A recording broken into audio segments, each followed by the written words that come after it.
Hi, this is Donniel Hartman and Yossi Klein Halevi from the Shalom Hartman Institute, and this is, for heaven's sake, our special series, Israel at War, and today is day 68. And today is a hard day. 2 days ago, a graduate of the Hartman High School, Elia Yanovsky, was killed at the age of 24. And today, it was reported that 11 soldiers were killed in battles in Sajaiya. And the price of this war is heavy. It's interesting, Yossi, I don't know if you sense this.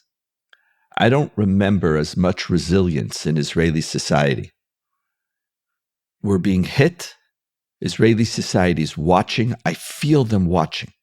Like I feel them collecting the information, and I feel them swallowing and saying, onwards. Absolutely. Not since the second Intifada in the early 2000s, maybe not since the Yom Kippur War, has there been such stoicism and such a strong consensus that we need to fight this war until we achieve our goals. This is something new or renewed in the Israeli psyche. Absolutely. And we're not belittling the casualties, and it's not a general Jewish principle of every life is a whole world. In Israel, every soldier is our kid. It's family. It's personal. But stoicism is a good term.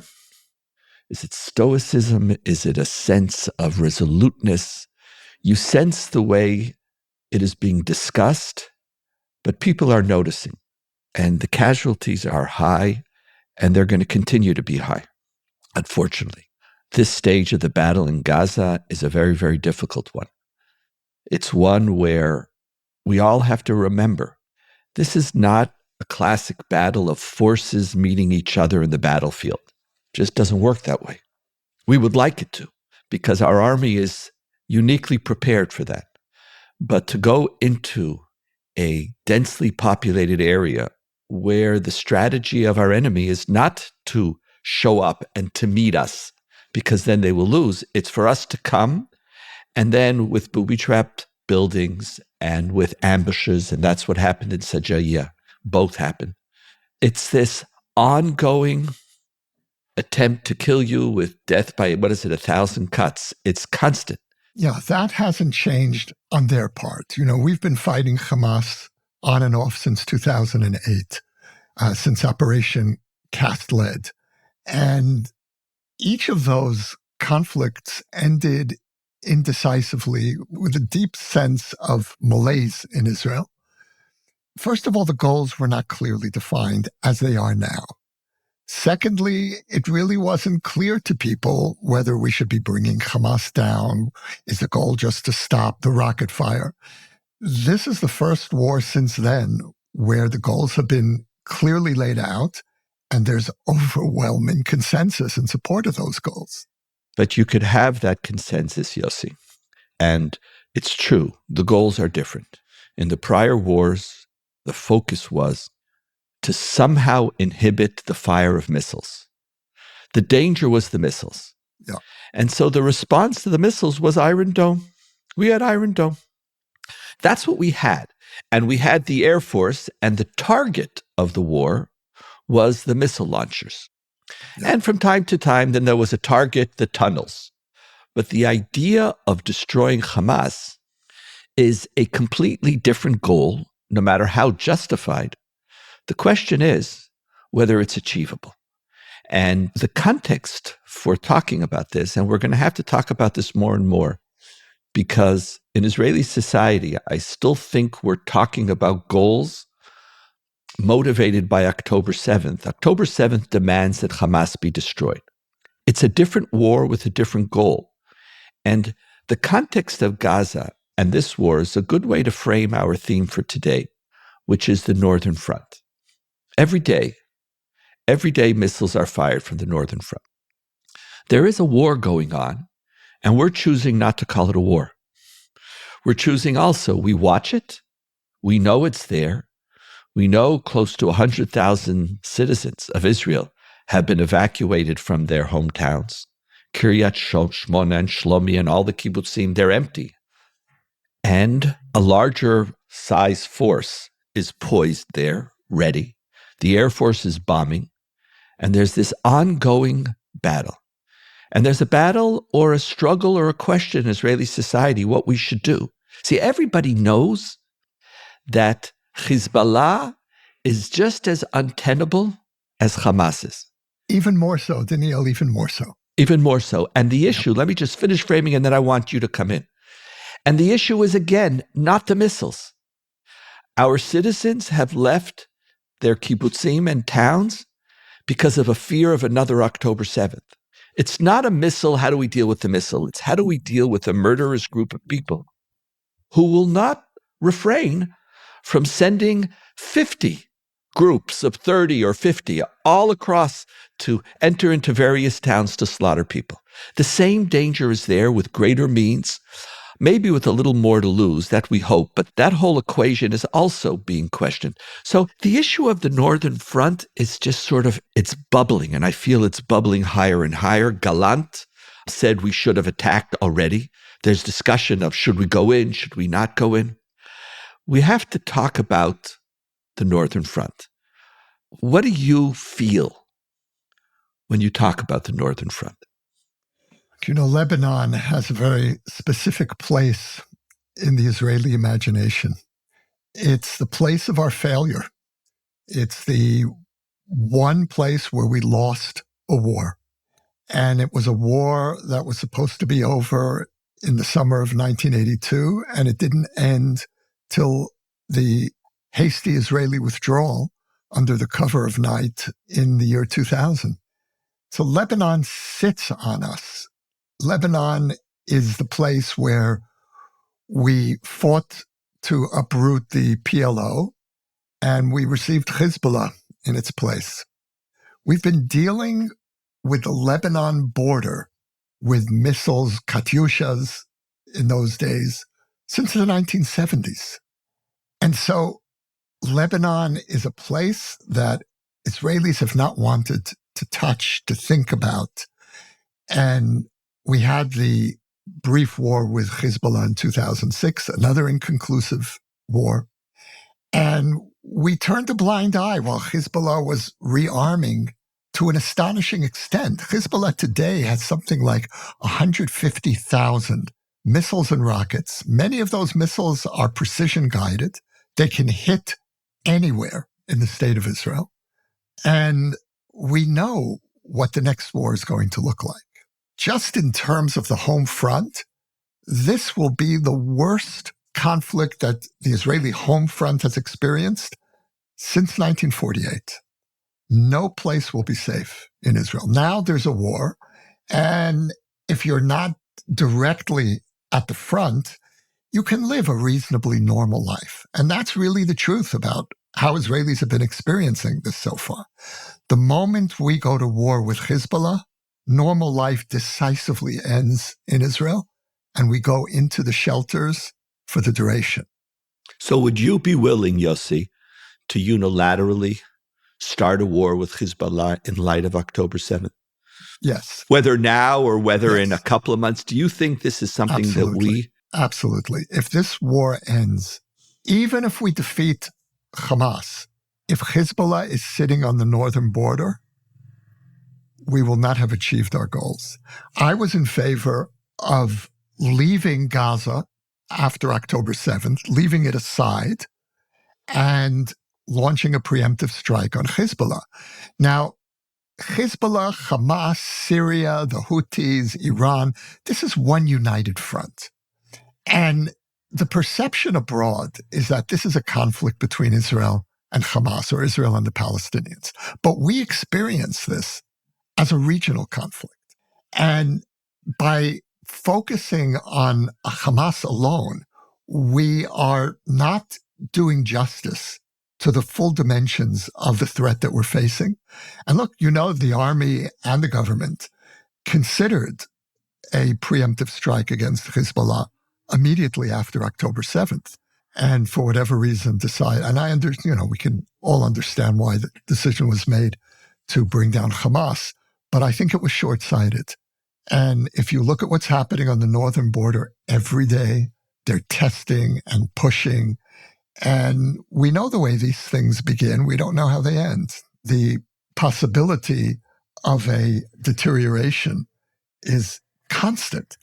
And I have to tell you, Donniel, that as painful as it is to say this, I think we have no choice but to fight on a second front.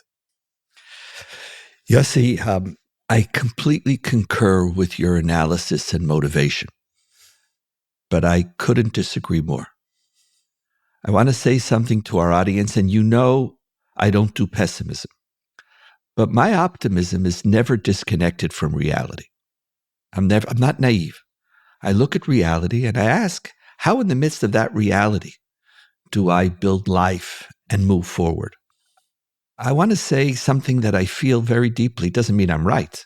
I don't think we could defeat Hezbollah. I think the lesson of the first and second war in Lebanon is that as powerful as Israel is, there are limits to our power. I'm not even sure we could defeat Hamas, but that's for another day. And I think part of what we're learning, maybe if we had 3 years and a self-propelled economy with the United Nations veto in our pocket, we could do it. We could use our oil reserves, and that we don't have to produce, we don't have to trade, we don't have to go to work. The nature of these wars is very, very different. I don't want to go into detailed military analysis, which is beyond my pay grade, but it doesn't stop me from having an opinion. But it doesn't, it's like you don't have to be a genius. You watch and you see. They don't fight the way we want them to fight. And even with all the experience that we have, the experience that we have has shown us that we can't prevail. They're going to constantly disappear and bleed you to death. That's what they do. So what did we do in 2006? We created such infrastructure damage in Lebanon to create some form of deterrence that the Lebanese would have a high degree of anger against Hezbollah, that they shouldn't just go on some, adventure. But look at Hamas. Hamas knew that they weren't going to destroy Israel on October 7th, and they declare very openly, we are going to try to do a massacre of October 7th again and again and again. And what are the consequences to the civilians? They don't care. They don't care. To their own civilians. To their own civilians. They don't care. So they don't care. So part of it, Yossi, I would ask you, and here, let's talk about this. We know we can't win. And when you're mentioning regional conflict, we can't engage in a regional conflict against Hezbollah, Hamas, Iran, the Houthis alone. And I don't see anybody in the world standing up. And at what time, Yossi, do we get up and recognize that there are limits to our power? And where do we make a distinction between what we deserve and what we can have? And we deserve that Hezbollah should disappear. We deserve that Hamas should be destroyed. We deserve that our citizens should be safe. I deserve it. I don't want to mourn any more graduates of Hartman. I don't want to mourn my friends' kids and my friends. I don't want to. I just don't want to. I deserve it. And we say this to ourselves over and over again. And we get very moved by it. And it's true. If Hezbollah and Hamas would put down its arms, there would be peace. But we don't get that. So I'm wondering whether we have to begin to talk about goals, achievable goals. Where does reality, not need, factor into your statement? Because you know as well as I do. I was in Lebanon. We remember the Second War. In many ways, the Second War in Lebanon was even more telling. We moved masses of forces in. And at the end, Hezbollah disappeared. They come out to kill us, and 10 soldiers a day is a number that Israel can't sustain. And that's what we had. And they could take and kill 10 soldiers a day forever, wherever they're hiding. They're not going to meet us, and we march by, and the minute we rest or the minute we go near a building, the roadside bomb, we know it. A huge America experienced this in Afghanistan. How many wars will it take till we know that conventional armies, no matter how much they train, have a profound difficulty fighting non-conventional, disproportionate wars. And I don't say that we have another solution, but I would talk about war very differently, Yossi. I think we have a different question that we need to ask ourselves, which is how much of our power are we prepared to unleash? Because in all of our asymmetrical wars, we pulled our punches. Understandably, we didn't use the full force at our disposal. If you're using Lebanon 2006, I think that's a classic example. We used really very little, even of our air power.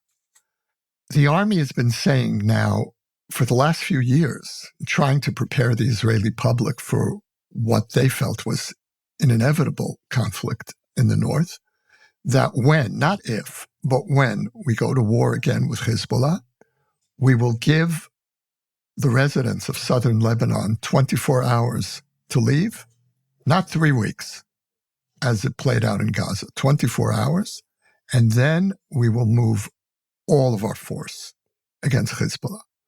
Now, if we don't think we can win, we should not have gone into Gaza. I think we can win.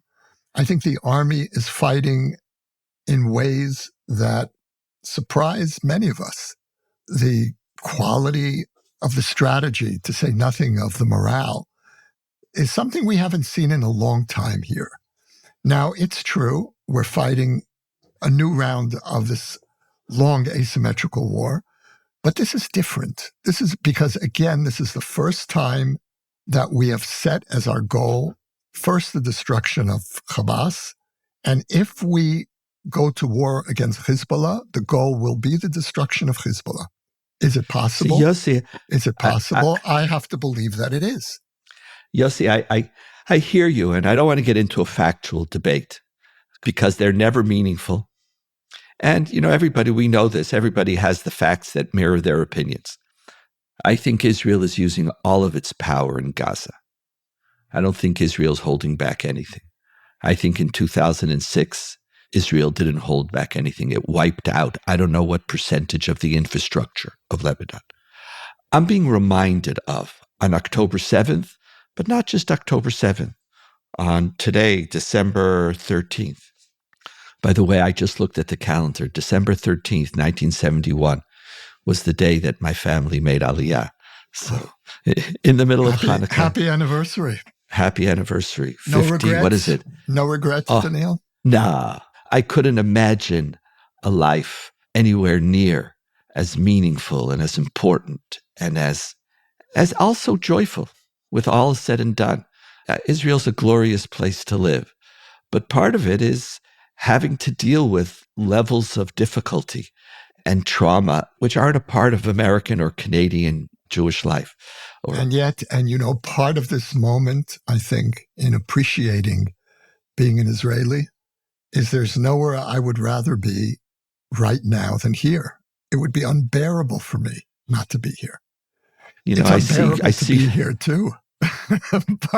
but to be anywhere else for a prolonged period, I would find it excruciating. Excruciating. I very often, when I meet Jews from North America, as paradoxical as it is, those who are great lovers of Israel have a more difficult time.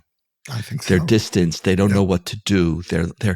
But despite that, I think part of what, I just noticed that this is my 52nd anniversary of my Aliyah, that despite it all, I feel that the way we have to live is we need to accept reality and come up with plans in light of that reality, and not to try to redefine reality to fit our will. I don't think in the long run that's possible. And I think the Northern Front is in many ways the test case.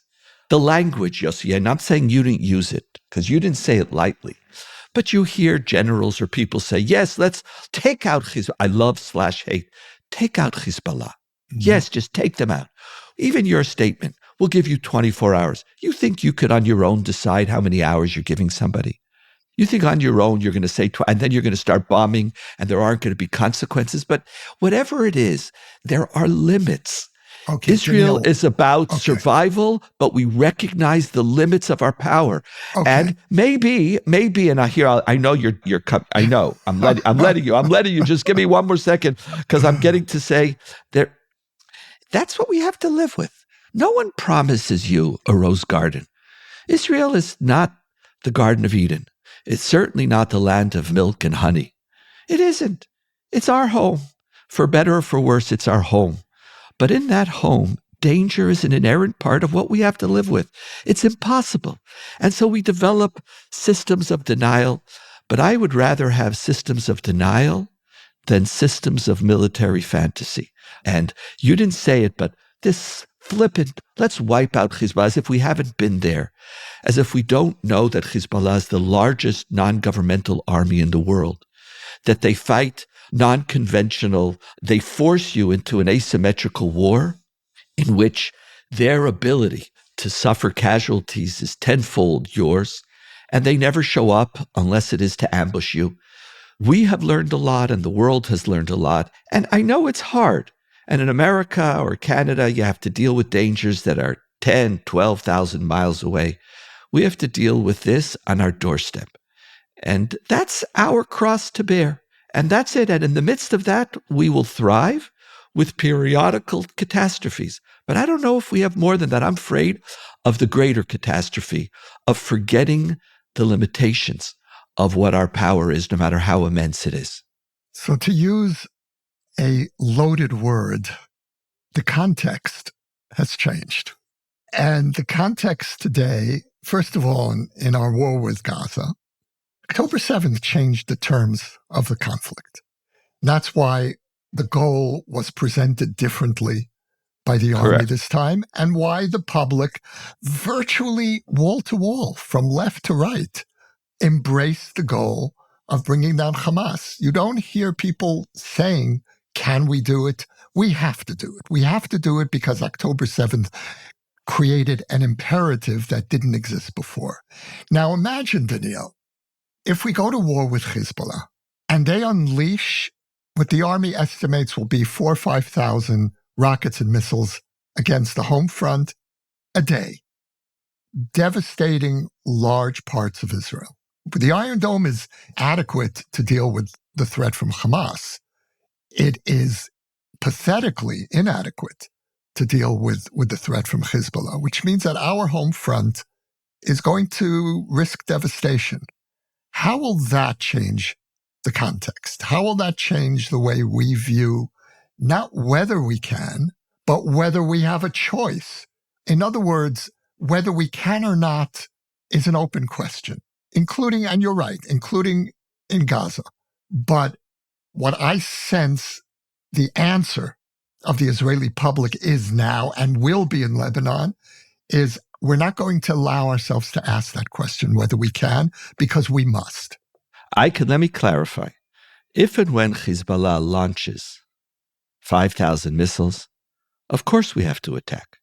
And when that happens, all hell breaks loose, and our Air Force begins to bomb in amounts that are almost immeasurable. And we try to take out as quickly as possible and as much as possible of their missile capability. When they attack, we have no choice. Just like Gaza. On October 7th, we had no choice. There is a difference, however, between fighting a war after you're attacked. It's easier to wait, to wait for that, than to do a preemptive one under the notion that you could just take care of things. If and when Hezbollah attacks, we have to respond. Now, we are pretending that they haven't yet attacked. It's still, 5 missiles a day. 99% of them either fall in open territory or we're taken down with Iron Dome. When Armageddon comes, Israel's ready. But I think when we do that, there's a difference between responding at that day and the military force and means at your disposal, and the context of a world being involved as well, and us deciding to do it on our own. And so when we talk about the Northern Front, I have no problem fighting a war of en brera, of no choice. When we somehow forget the limitations of our power and declare that now, right now, Because Hezbollah has the capability of attacking us, this is now the day, what was it, June what, before the 6-Day War. This is a legitimate preemptive act. That's where I recommend that we have much more caution and we remember the limitations of our power. Last word, Yossi, to you, my friend. You used the word Armageddon, and I would adopt that word in relation to October 7th. I feel that Hezbollah and Iran, whether they were directly implicated in the planning or not, were part of the October 7th assault. And so our response for me is not confined to Hamas. I'm looking at the arc of the radical Shiite front as essentially a single enemy that Israel is facing. And this is a movable front. And right now we're fighting Hamas. We could just as easily have begun with Hezbollah, and we may very well have to end with Hezbollah. The Northern Front is a front that is haunting Israeli society. It haunts us at least since 1982. It has never been the place of simple victory. In light of the last 68 days, how we think about our power, how we engage in war, and when we engage in war, is a new conversation on a deeper level that Israeli society is now struggling with. What can we do on our own? And what is really a larger global war in which other parts of the world also have to engage in this question? All of these are today on day 68 as we mourn 11 soldiers. This is, it's heavy on our consciousness. We have to watch it. And we have to figure out what we want to do. And we're never going to know. This is, for heaven's sake, Israel at War, day 68. Yossi, it's invaluable thinking through these questions and these issues with you. You should be well. Thank you, Donniel. And may Am Yisrael be well. You can now sponsor an episode of For Heaven's Sake, Israel at War. The link to donate can be found in the show notes or at shalomhartman.org/For Heaven's Sake. We will acknowledge your gift on a future episode. For more ideas from the Shalom Hartman Institute about what's unfolding right now, sign up for our newsletter in the show notes or visit shalomhartman.org/Israel at War.